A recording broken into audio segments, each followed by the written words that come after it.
A questão 23 é do concurso de admissão CEPCAR 2006. E o assunto é números inteiros, uma questão bem fácil, bem tranquila, que você não terá dificuldade em entender. Sejam os números inteiros MNPq e NMPq, onde M, N, P e Q são algarismos distintos e diferentes de zero, e N é maior do que M. Sobre a diferença NMPq menos MNPq, pode-se afirmar que necessariamente será o quê? Vamos ver. Decompondo, abrindo entre aspas o NMPq, nós teremos 1000N mais 100M mais 10P mais Q, não é isso? Por exemplo, o número 3456. O 3 que ocupa a quarta ordem, unidade de milhar, não vale 3, né? Vale 3000. 1000 vezes 3, não é verdade? O 4 que ocupa as centenas não vale 4, vale 400 unidades, não é isso? Valor relativo lá do primário, não é verdade? Então, 400, 100 vezes 4. O 5 que ocupa a segunda ordem das dezenas não vale 5, vale 50, né? Vale 10 vezes o seu valor absoluto, 10 vezes 5, mais a própria unidade, que é o que? Esse sim vale uma vez ele mesmo. O MNPq é a mesma coisa, 1000M mais 100N mais 10P mais Q. O enunciado pediu que você subtraísse esses números. Ao fazê-lo vai dar 900N menos 900M, colocando 900 em evidência, vai ficar 900 que multiplica N menos M, ok? Ou, se preferir, menos 900 que multiplica M menos N, multiplicando por menos 1, tá certo? E aí você vai perceber que a opção é a letra D de dado. A diferença é divisível por M menos N, ok? A diferença é essa aqui. Para ficar claro que é divisível por M menos N, eu multipliquei por menos 1. Em vez de 900 ficou menos 900. O N passou a ser negativo e o M, que era negativo, passou a ser positivo. Vai ficar menos 900 vezes M menos N, o que torna claro que esse número é divisível por M menos N. A opção correta é a letra D de dado. Questão 24, do mesmo ano que a anterior. O assunto é MNC, conforme eu já falei antes, cai praticamente todo ano e tem que ser questão certa, questão ganha. Não podemos desperdiçar a questão de MNC na prova. 3 alunos A, B e C participam de uma gincana e uma das tarefas é uma corrida em uma pista circular. Eles gastam para essa corrida, respectivamente, 1,2 minuto, 1,5 minuto e 2 minutos para completarem uma volta na pista. Eles partem do mesmo local e no mesmo instante. Após algum tempo, os 3 alunos se encontram pela primeira vez no local de partida. Considerando os dados acima, assinale a alternativa correta. Falou em coincidências, falou em MC, conforme nós já estamos careca de saber, verdade? O MC entre 1,2, 1,5 e 2 é 6, ok? Se você preferir, basta multiplicar todo mundo por 10, né? Em vez de 1,2, trabalhe com 12, em vez de 1,5, trabalhe com 15, em vez de 2, trabalhe com 20. Aí o MMC entre 12, 15 e 20 dá 60. Como você havia multiplicado todo mundo por 10, divida por 10 agora, corte o zero e você tem o MC correto, que é 6. 6 o quê? 6 minutos. Isso quer dizer que a cada 6 minutos os 3 alunos se encontram novamente no ponto de partida, não é verdade? A opção A diz que na terceira vez que os 3 se encontrarem, o aluno menos veloz terá completado 12 voltas. A terceira vez que os 3 alunos se encontram ocorre 18 minutos depois da partida. 6 vezes 3, 18, não é verdade?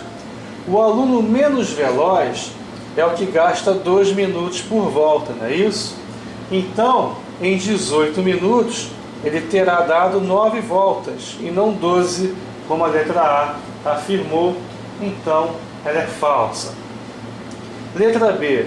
A soma do número de voltas que os 3 alunos completaram quando se encontraram pela segunda vez foi 24. Pela segunda vez, ou seja, 12 minutos após o início da corrida.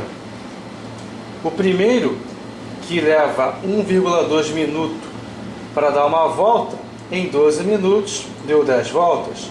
O segundo, que gasta 1,5 minuto para dar uma volta, em 12 minutos terá completado 8 voltas. 8 vezes 15, 120, não é verdade? Finalmente, o terceiro, que leva 2 minutos por volta, em 12 minutos terá completado 6 voltas. Somando 24 voltas, a opção correta de fato é a letra B, o item é verdadeiro. Quer dizer, é uma questão tranquila, uma questão fácil, não se dê ao luxo de desperdiçá-la no dia do seu concurso. E vai cair com certeza uma asinha desse tipo. Eu já citei anteriormente que a EPICAR, volta e meia, pega questões que já caíram em outros concursos. Comentamos, né, de uma questão que caiu na FUVEST, outra que foi praticamente uma cópia do Colégio Naval, e essa aí, a número 25, ela caiu poucos anos antes no Colégio Militar do Rio de Janeiro, admissão à 5ª série, né, do ginasial, atual 6º ano do ensino fundamental. Quer dizer, os concursos militares, eles meio que bebem da mesma fonte, eles meio que se copiam, digamos assim. Você perceberá diversas vezes eu citando essa questão da EPICAR caiu no concurso tal, em anos anteriores. A questão do Colégio Naval de 2011 caiu no Colégio Militar em 2005, ou vice-versa, e assim sucessivamente ao longo dos meus DVDs. Né? Essa questão, portanto, ela já era conhecida dos nossos alunos, porque eu apresento para eles em preparatórios as questões do Colégio Militar também, porque elas são bem difíceis e a EPICAR bebe dessa fonte, portanto, é um diferencial que a gente apresenta para os nossos alunos. Diz o seguinte: os restos das divisões de 247 e 315 por x são 7 e 3 respectivamente. Os restos das divisões de 167 e 213 por y são 5 e 3 respectivamente. O maior valor possível para a soma x mais y é... Eu estou gravando também um DVD similar para o Colégio Militar, similar a este, com resolução de provas, e essa questão foi em 2001, no Colégio Militar, admissão à 5ª série. Por isso que eu estou falando que eles se imitam, né? Aqui é 2006, lá no Colégio Militar foi 2001, enfim, vamos lá então, né? Nós vamos dividir o 247 e o 315, ambos por um número x qualquer. Não foi nos informado o quociente, sim os restos, 7 e 3, respectivamente. O 167 e o 213, ambos foram divididos por um número y. Também não foi informado os quocientes das divisões, e sim os seus restos, 5 e 3, respectivamente. Então, o que você tem que entender é o seguinte: o 247 não é múltiplo de x, porque a divisão não é exata. Em outras palavras, o x não é divisor do 247, porque a divisão não é exata, o resto é 7. Da mesma forma, o x não é um divisor do 315. 315 não é um múltiplo de x, porque também a divisão não é exata. Para que a divisão se torne exata, eu vou tirar o 7 do 247 e o 3 do 315, porque aí os restos vão se tornar iguais a zero. Concluímos, portanto, que o 240 passa a ser múltiplo de x e o 312 também passa a ser um múltiplo de x. Em outras palavras, o x é um divisor do 312 e do 240, porque aí sim as divisões serão exatas. Portanto, o x é um DC, divisor comum entre 240 e 312. O mesmíssimo raciocínio se aplica ao y. O y não é divisor do 167, porque a divisão não é exata. O y não é divisor do 213, porque a divisão não é exata.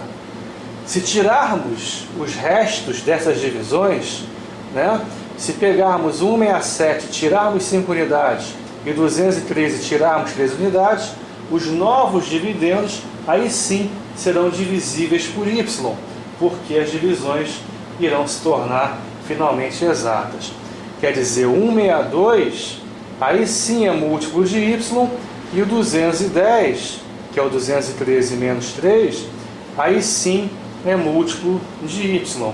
Em outras palavras, o y é um DC, é um divisor comum entre 162 e 210. O enunciado pede o maior valor possível para a soma x mais y.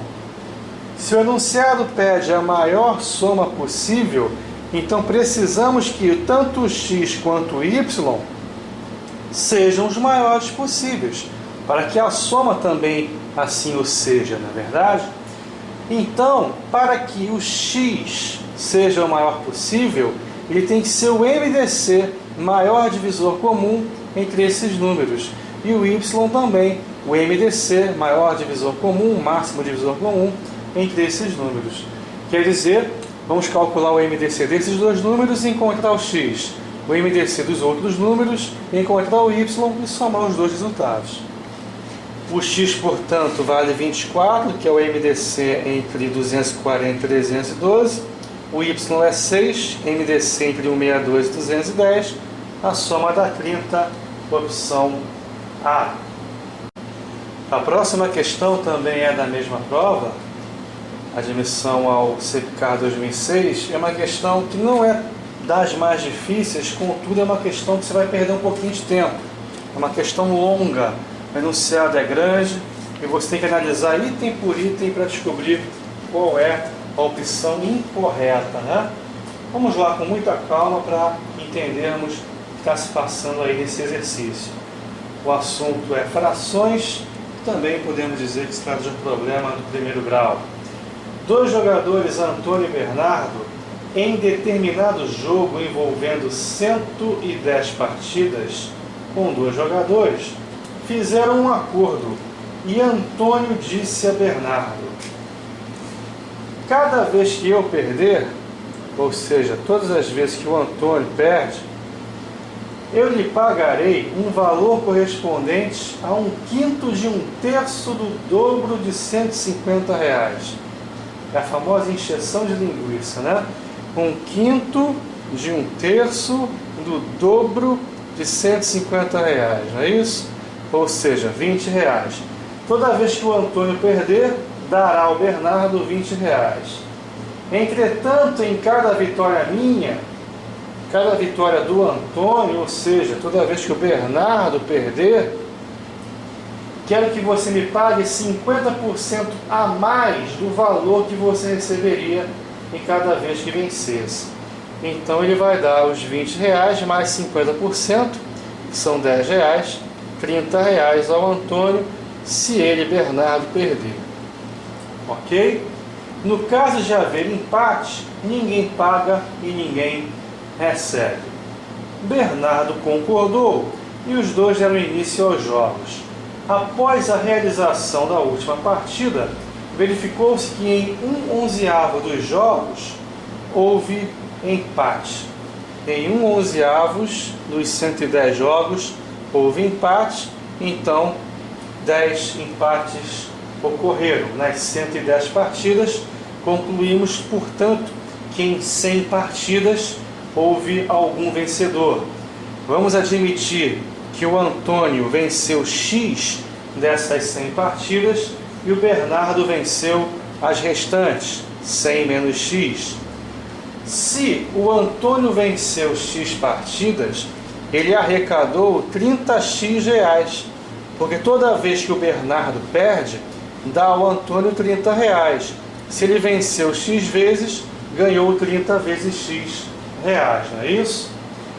Já o Bernardo, por ter vencido 100 menos X partidas, ganhou 20 vezes 100 menos X jogos.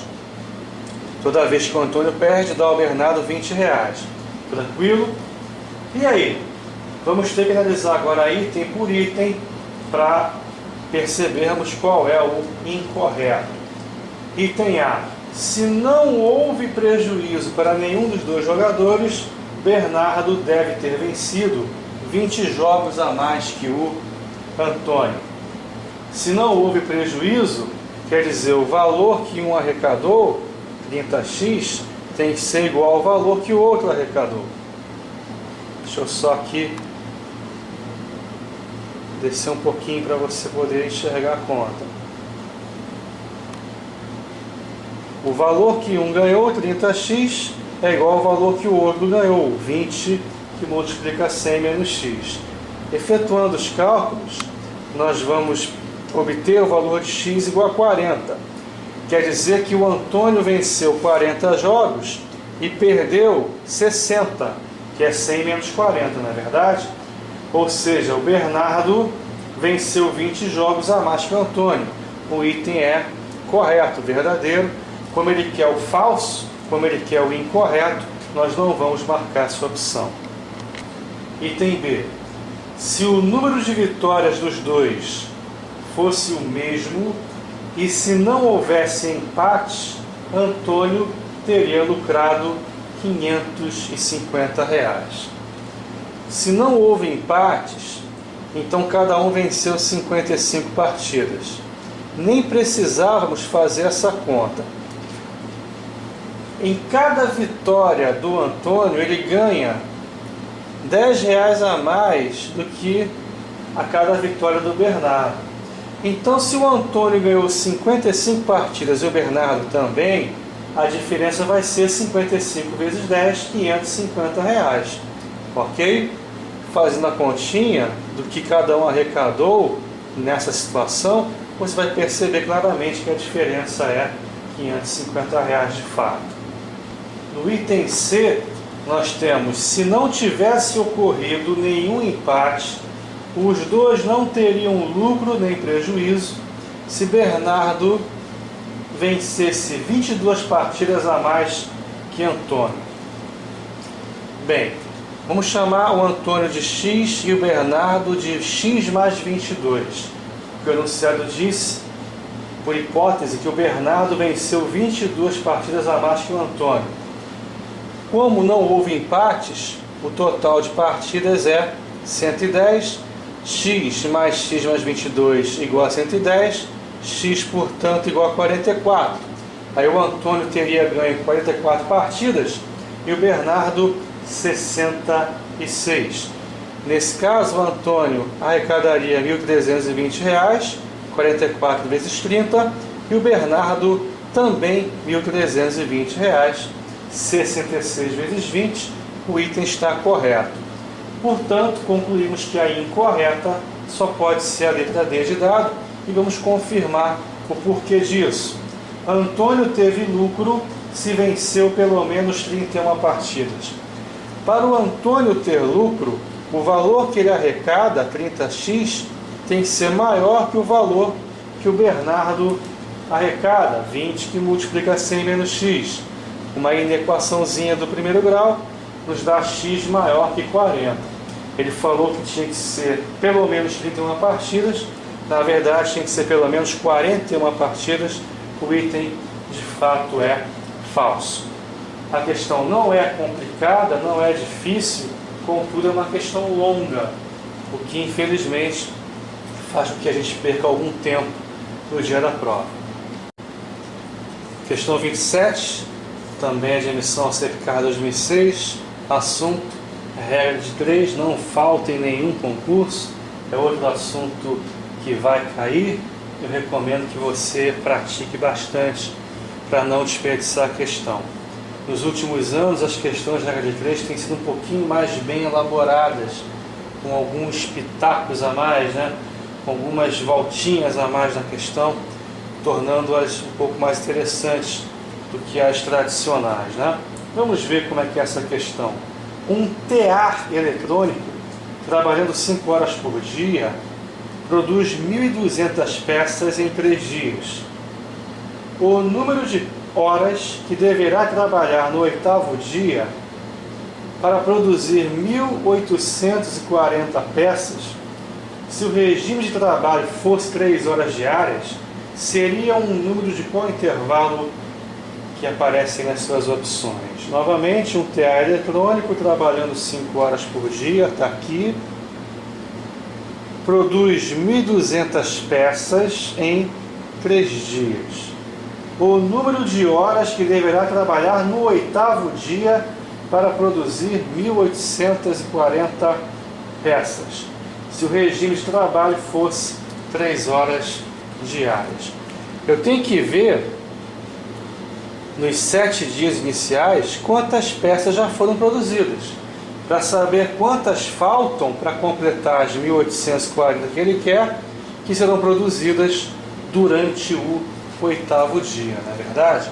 Então vamos lá. 1.200 peças, 5 horas por dia, 3 dias, X peças, 3 horas por dia, durante 7 dias.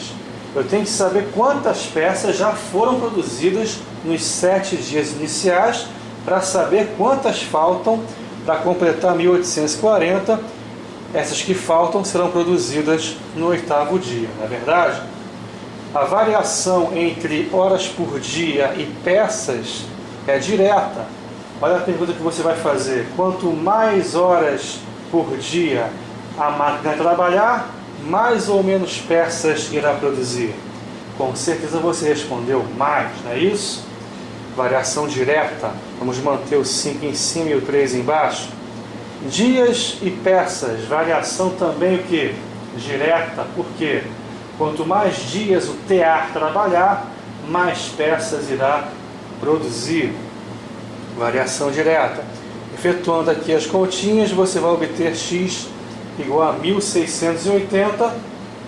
Isso quer dizer que em 7 dias foram produzidas 1.680 peças, faltam ainda 160, não é verdade? Essas 160 peças serão produzidas no 8º dia, quer dizer, durante apenas um dia. Vamos ver então como é que você vai obter a resposta. Vamos precisar agora montar uma segunda regra de 3. Eu sei que o TA em 5 horas por dia de trabalho, durante 3 dias, produz 1.200 peças. Então, as 160 peças finais, durante Y horas por dia, que o enunciado quer, durante um dia de trabalho, que é o 8º, né? Apenas um dia, portanto, de serviço. As variações continuam as mesmas, não é verdade? A variação entre peças e horas por dia é direta, como já comentamos, e a variação entre dias e horas por dia é talvez a variação mais comum em questões de concurso, sempre é inverso, né? Então, vamos obter y igual a 2. 2 pertence ao intervalo fechado no 2 e aberto no 3. A opção correta é a alternativa C. Ok? Então, uma questão interessante porque, na verdade, foram 2 regras de 3 numa questão só.